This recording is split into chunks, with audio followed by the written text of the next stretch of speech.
Simple চিংড়ি মাছ আলু দিয়ে তরকারি শুকনো শুকনো করে করেছি।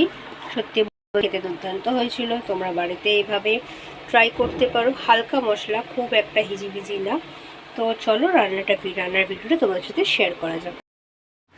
এখানে দেখো কড়াইয়ের মধ্যে আমি চিংড়ি মাছগুলো প্রথমে হালকা ভেজে নেব। খুব একটা বেশি ভাজবো না, কারণ শক্ত শক্ত হয়ে গেলে চিংড়ি মাছগুলো ভালো লাগে না। তো কী কী নিয়েছি তোমাদের সাথে শেয়ার করছি। আলুগুলো দেখো ডুমো ডুমো করে কেটে নিয়েছি।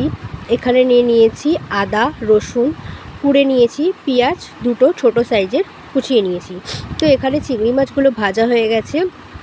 ওই তেলের মধ্যেই, যেই চিংড়ি মাছটা ভেজেছিলাম ওই তেলের মধ্যেই আমি অল্প কালো জিরে ফোড়ন দিলাম।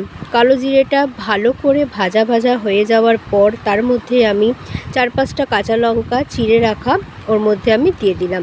কাঁচা লঙ্কাগুলো বেশ ভালো মতো ভাজা হয়ে গেলে কেটে রাখা আলুগুলো আমি ওর মধ্যে দিয়ে দেব। আলুগুলো একটু লাল লাল করে ভেজে নেব। ভেজে নেওয়ার পর এর মধ্যে আমি এক এক করে সব উপকরণগুলো দেব। তো কী কী দিচ্ছি তোমাদের সাথে শেয়ার করছি, দেখো।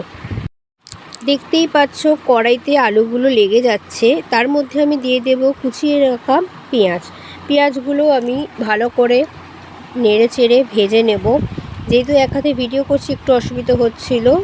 তো তারপরে দেখছো আলুগুলো পেঁয়াজগুলো ভাজা ভাজা হয়ে যাওয়ার পরে আমি এর মধ্যে দিয়ে দেব আদা রসুন কুড়ে রেখেছি, সেগুলো দিয়ে দিলাম।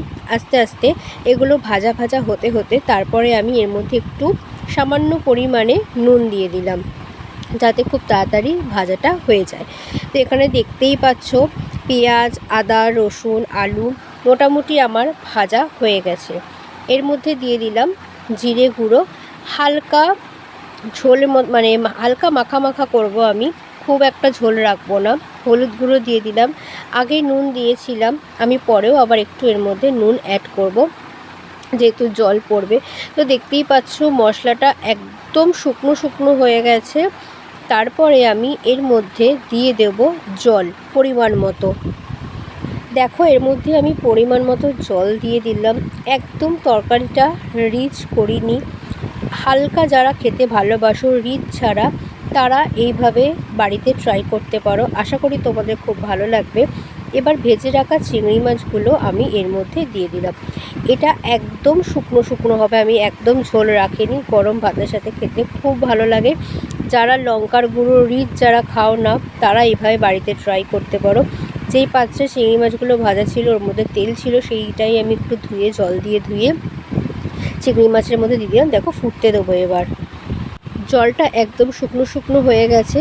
তো আমি একটা বাটির মধ্যে এটাকে ঢেলে নিয়েছি। দেখেই তোমরা বুঝতে পারছো কত সুন্দর হয়েছে। তো বাড়িতে এইভাবে ট্রাই করতে পারো।